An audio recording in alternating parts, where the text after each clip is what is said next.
Hey, what's going on, guys? Welcome to this episode of the Unbreakable Man podcast. In today's episode, I'm going to be walking you through a bunch of really fun questions that I've been seeing on the message board and answer some of the questions that I'm seeing coming up in the collective. So today's episode is going to be a really fun one. We're going to dive in right now.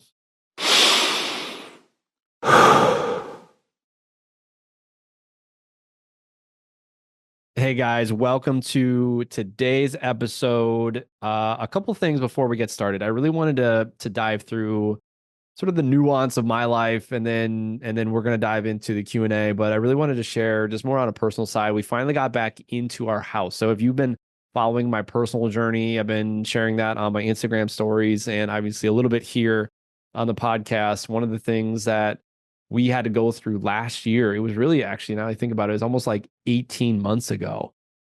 We found black mold in our house, and it was an incredible journey. Really, we like from the start, one of the things that happened was my wife started to get sick, and we were like trying to figure out why, what was going on, like what the heck was going on. And come to find out, we got mold testing done throughout the house, and we found a lot of black mold, like multiple spots, not just like one spot.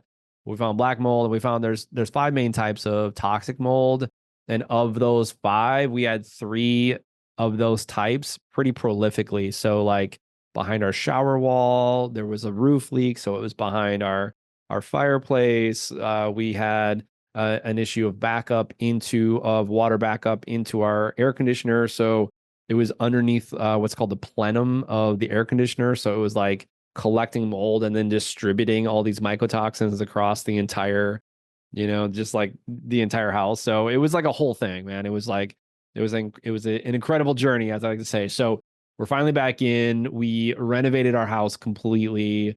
I have not gotten the incentive in my mind to do like a full before and after of the house yet, but I do have a lot of really cool pictures from before. And obviously now that the house is done or mostly done, there's still a couple things that need to get done, but yeah, we're back in. So it feels incredible to be settled. And the reason I'm sharing that with you is, a lot of the questions that were coming in, that I've been reading on the message boards, kind of across multiple platforms, but really it's a lot of it is like stress reduction, like how should I move forward in life in these contexts, in these areas. And, we as men oftentimes will go through journeys and challenges, and we don't have the necessary protocols or frameworks in order to show up to those challenges with an open heart and to become a better version of ourselves. At the end of the day, everything we do in life is an opportunity. Every challenge that comes our way is an opportunity for us to be a better version of ourselves. And that's really what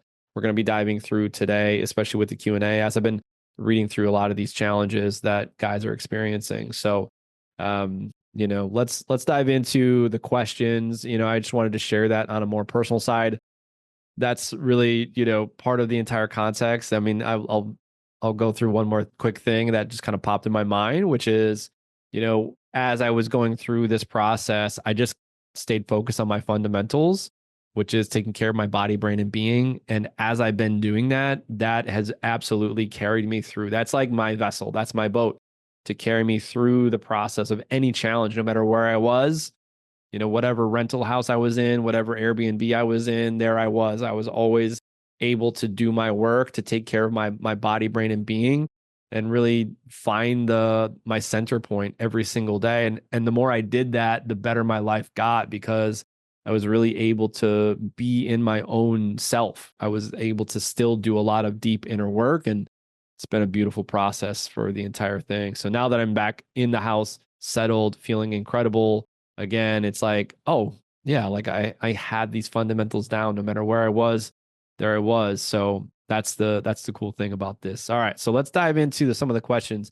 Now I'm not going to share names. I'll just share the story and what these guys are sharing, and then I'm going to answer them to the best of my ability, so that you guys have understanding and context and nuance, so that you can carry this stuff forward into your life. So, so this guy wrote, "What's going on, guys? In 2019, I gave up weed. In 2020, I gave up drinking, and last year I gave up nicotine. And now that those three are done, I'm finding it very difficult to cope with stress in a healthy and effective way. I'm a father of three young daughters, healthy marriage. I work 10-hour shifts, manual labor, army vet, etc. What do you guys do to ground yourself consistently and maintain peace of mind in a responsible and cautious way? So I would start by saying, what does it mean in a sense of cautiousness, right? Like I get it. Like you want to do it in a way that's healthy, that you feel authentic, that you are able to move through the processes and stresses that you're experiencing. That's the first question I would ask. It's like like I'm answering a question with a question, which is ultimately, in a way, a bit of a cop out. I'm not copping out per se, but I really want to get an understanding of what an individual needs so that I can know how to best answer this. I would also add into this, when it comes to grounding yourself consistently to maintain peace of mind in a responsible way, that was my first, kind of idea, which is knowing what it means to be your own self, right? So like there's two ways that you would do this. Number one is you would have a process for which you will daily, I call it your daily dial. You will daily take command of your body, brain, and being. And what this looks like is you're going to wake up, you're going to do breath work. You are going to drink water. You're going to move your body in a way that elongates your tissues. You are going to strengthen your body every single day. You're going to do work that gets you out of your head and into your heart. What I mean by that is gets you into that state of mind, that state of being. I call it setting the vibe so that you can start to experience the visceral feelings of what you are trying to create in the world. I always go back to this context, which is like you don't just want the $1 million, you want the way the $1 million makes you feel.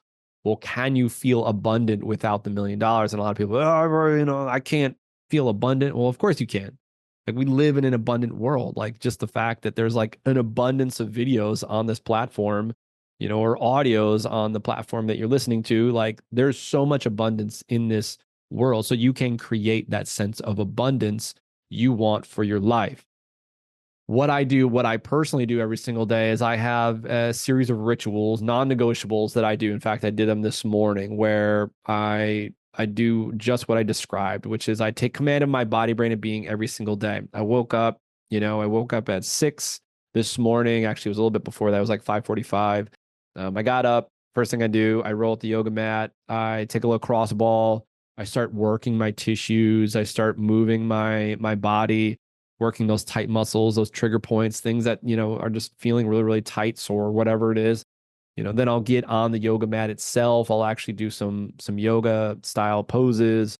I'll breathe while I'm doing that. I'll be focusing on gratitude with every single pose. I'll just say thank you for my body. I'll say thank you as I'm going through the poses. I have a very specific ritual that I do, so I don't have to think about it anymore.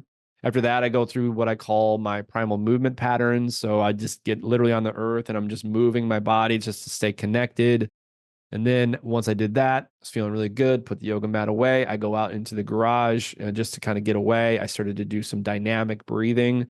So that's big inhales, big exhales, doing 30 rounds, 30 breaths like that. Big exhale on the bottom, holding for as long as I can. Big inhale, holding as long as I can with that. And then full exhale. And I repeat that about 2 to 3 rounds. Once I do that, I'll go back in, I'll hydrate. Now, typically I will hydrate, in the first thing. I'll just add a little bit of lemon into some Celtic sea salt. And, there's been a lot of research relative to Celtic sea salt. It's very mineral dense. And so I'll use that. I'll just take a little pinch and I'll just chew on it. And then I'll just drink down the water rather. Big glass of 32 ounces of water. That's the way I typically actually do start my day. Today, I just happen to just grab the yoga mat. Once I do that, then I'm feeling primed. I will do what's called setting the vibe. Setting the vibe is, again, getting into the visceral feeling of what I'm trying to create. So I will focus my intention on joy, love, peace, whatever that thing is, whatever I'm trying to create, and I will create the command. Now, what I do with that is I focus on the feeling for no less than 90 seconds. So I would, like, in the beginning, I literally set a timer and I would just like focus on like love. Okay. Love. Okay. Love. Love. Yeah. Love. I feel love. Okay. I'm just focusing on love. I'm just focusing on the feeling of love, whatever that feels. I almost like see this flower blossoming, right? I see like the essence of a flower opening itself up. I'm feeling the essence of love, focusing on love. I love how love feels. I love to love on my children. I love to love on my wife. I love to love on my body, right? So it's almost like I'm doubling up on the love. So then I will physically say out loud things that I am creating. So statements that are true for me. So if you're trying to create abundance, don't just jump into like, I'm a billionaire, right? Like your body will just be like, just, if you're focusing on abundance, just be like, abundance. Yeah. Abundance. Yeah. Okay. Abundance. Yeah. Like, let's think about abundance. Yeah, abundance is fun, man. Abundance is fun. There's so much of the experience of life. I can experience anything I want, especially in today's day and age. I can literally get on the internet and I can click a couple buttons and I can have anything I want on my fingertips, like right there. It's like there's an incredible amount of abundance. I can literally buy any grocery I want with a couple clicks of a button and it's delivered to me. Oh my gosh, like there is abundance everywhere. There's an abundance of cars, there's abundance of trees, there's abundance of plant life, there's abundance everywhere. So like you got to notice like abundance. Now for you, abundance might mean money, right? A lot of people like add in the nuance of money. It's like, yeah, there's money everywhere. There's money everywhere. Literally everything you see, everything you touch in your life, everything in this reality is like, it's like connected to money. And there's been a flow of money through your hands, through my hands, through everyone's hands. And all you got to do is just add a little bit of value to the world and you will just be like you're surfing a wave of abundance, man. Money is everywhere and there's so much value. And I know that what I do and what I provide is so abundant. And so like now you're kind of seeing like as I'm speaking out loud, I'm speaking on the things that I'm trying to create. So I'm literally I call it setting the vibe. So I'm getting myself into the vibration of that which I want to create in the world. So I always start with an intention. An intention is something that you want to create, right? Let it be love, peace, ease, abundance, joy, play, pleasure, whatever that thing is. And then you get to create that, right? So those are the fundamentals. Now you're probably noticing, okay, well, is there journaling? Yeah, absolutely. Like I'll then like maybe do like 20, 30 minutes of brain dumping. I'll just take all my thoughts. I'll just write them on paper. I'll work through maybe some skill acquisition for the day. Like if I'm working on marketing that day, I'll find a marketing podcast. I'll read a book on marketing. I'll just get myself to be primed so that I can carry that into the day. And then once I'm in the day, then it's like, oh yeah. It's like, it's almost like you're in the flow and you just sort of get in the flow with those things.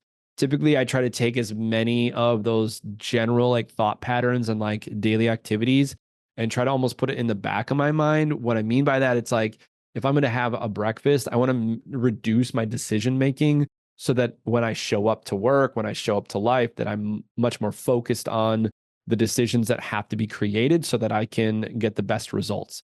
That's really what I'm trying to create when it comes to that. So when it comes to ultimately, and to come back to the main question, which was, how do I stay grounded?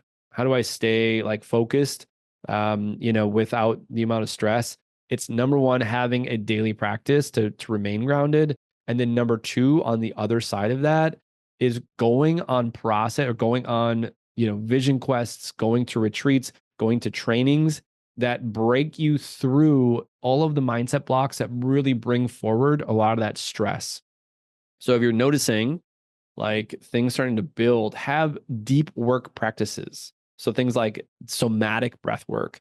If you feel called to work in plant medicines, there was the thing that really got me to go through almost like that barrier, that psychological barrier, to start working with psychedelics was a lot of the research that came out from Johns Hopkins University talking about psilocybin mushrooms. And then I, went and I sat with a therapeutic dose of psilocybin mushrooms. I remember this is like 2018. I was dealing with a lot of depression, a lot of anxiety. I had no idea where to go. That was transformative. And that led me into some other plant medicines that guided me. And I'm not saying plant medicine for everybody because it's it's a very mystical experience, and you will have a transcendent, profound experience, but it is absolutely a process, right? Something that can very much help your overall sense of stress, tension, things that you're carrying. It gives you the opportunity to take a lot of what you're carrying and just put it down, because it just helps you dissociate. Things that I would not recommend is self-administering any of these medicines. I would absolutely not recommend that. So like I've been seeing a lot of things like ketamine showing up in a non-therapeutic sense. So anything you use to like just kind of fuck around and find out, you'll find out. Like you'll genuinely find out. If you are not guided, the deep dark parts of your psyche will absolutely come forward. These medicines, I call them medicines because they are very much medicines. They will be something that will bring awareness to the deep dark parts of your psyche that need to be seen and acknowledged, felt and expressed. And I've done an entire podcast episode on the SAFE formula specifically. So very much go find that one. The SAFE formula is the formula where it will literally give you context on how to process any energies and emotions on a deep level. And especially if you're going in the psychedelic route, 1000%, you should absolutely have a process for how you go through and process that, which is your subconscious blocks, things that come forward. Other ways that I've seen benefit, including myself and others, I've gone to retreats where, one of which was called the comfort zone retreat, where you just get out of your comfort zone. We did things like ice bath. We went out into the lake 4:00 in the morning, and we were out there in floaties, and it's like dark, and people are out there, but it's like you're super out of your comfort zone. I remember actually I got bit by a spider out there, so I was like, I was like, it was pretty wild. We did like ice bath, breath work. We did sober karaoke. That was a real thing. So that got me out of my comfort zone. And the reason I'm sharing this with you is, get out of your comfort zone, because when you get out of your comfort zone, the things that's causing the stress, the psychological stress, will be brought to the surface, and you'll be able to deal with it. And once you are able to deal with it, it's like a washing away process. I've been to other, types of retreats that, were very very pressing, right? Where you had to get up in front of everybody and like share your deepest, darkest secrets, stuff like that.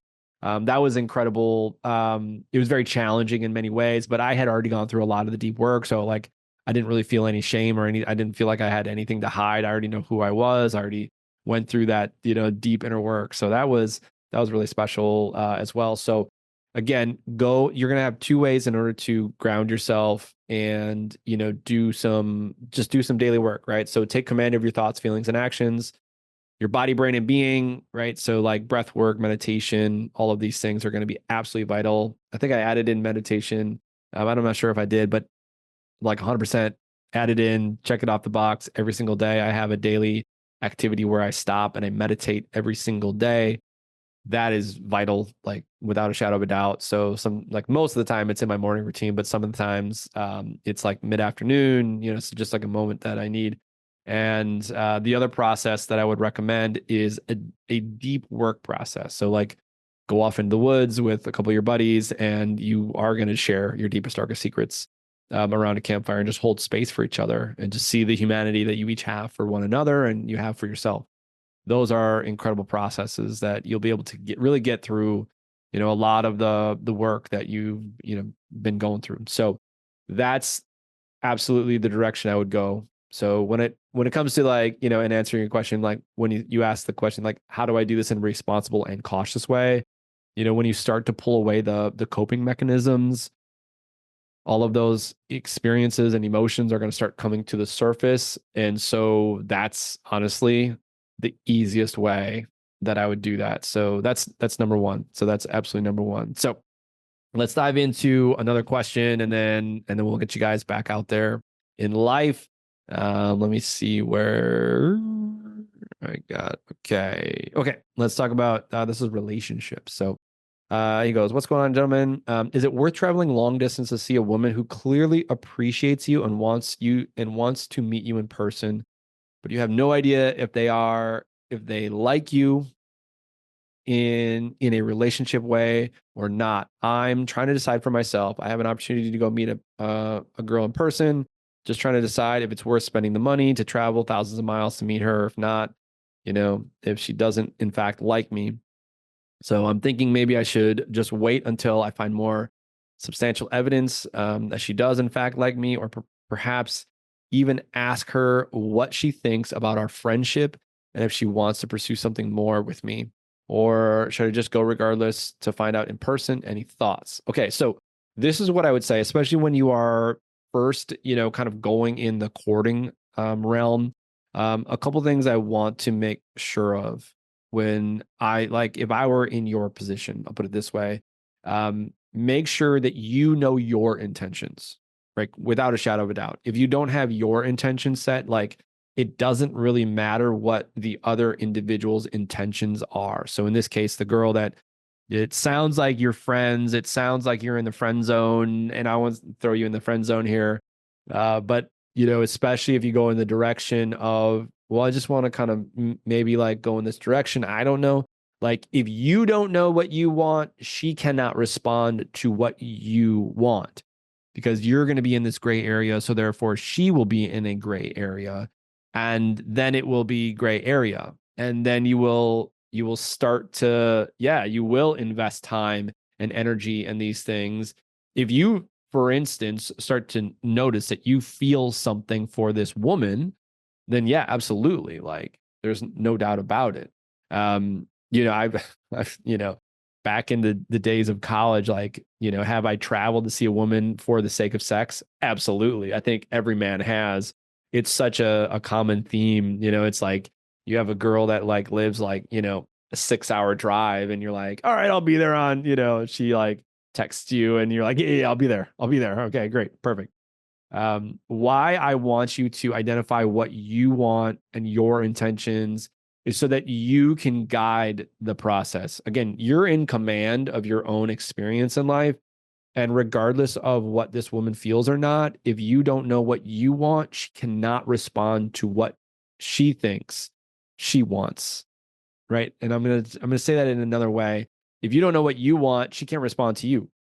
How is she going to soften to your leadership if you are still well, I don't know, I don't know. So I would absolutely, number one, start there. Start with your intentions. What do you want in this relationship? And then commit to that.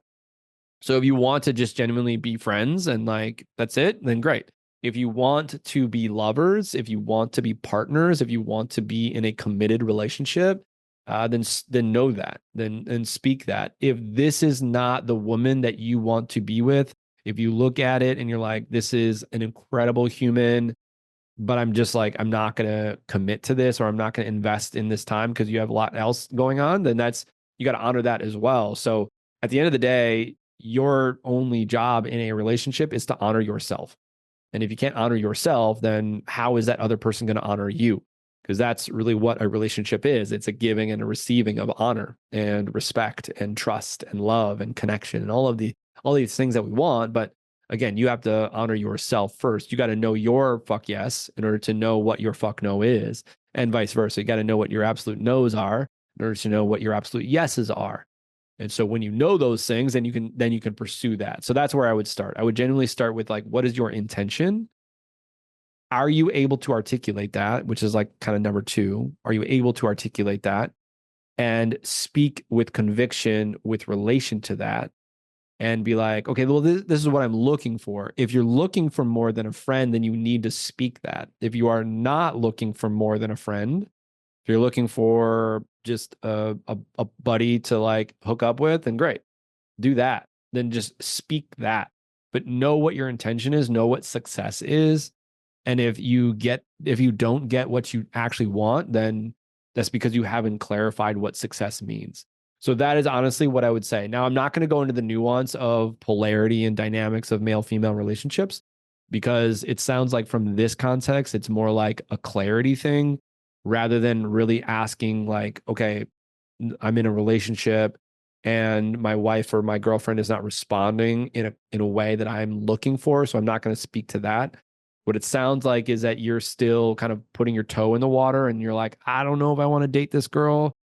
I hate the advice. There's a million fish in the sea, but there's literally millions of women that are in just the United States alone that are looking to be courted, and they're looking to be led. They are. They genuinely, they like, as like dynamic as the female empowerment process is, like, women still want men to know what they want and to take action in a direction that that individual wants, right? Like, so what I mean by that, it's like, men, right? Like, know what you want, live in integrity with that, do what you say you're going to do. And women go, oh, okay, I can trust this man.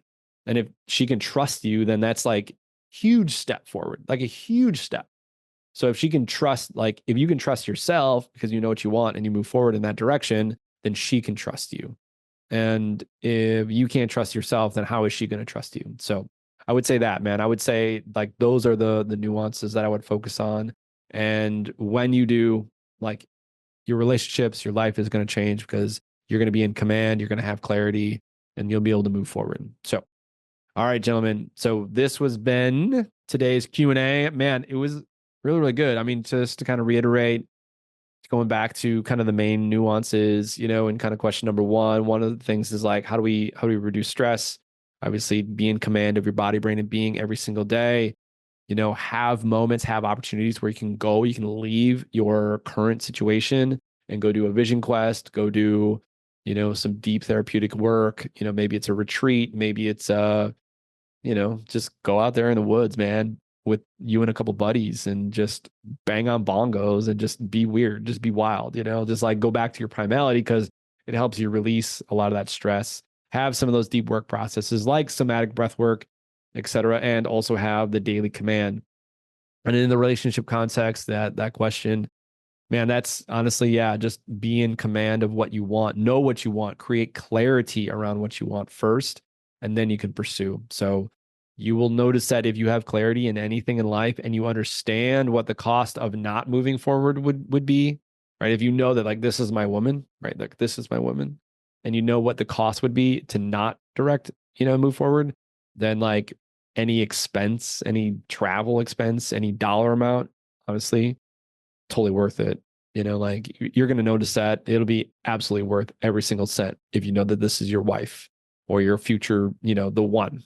If you're still trying to figure that out, then just let it figure out, so just do that. All right, guys. I appreciate you. If you guys have questions, by all means, you can reach out if you are in our network. Otherwise, I will see you guys in the next episode. And as always, stay unbreakable.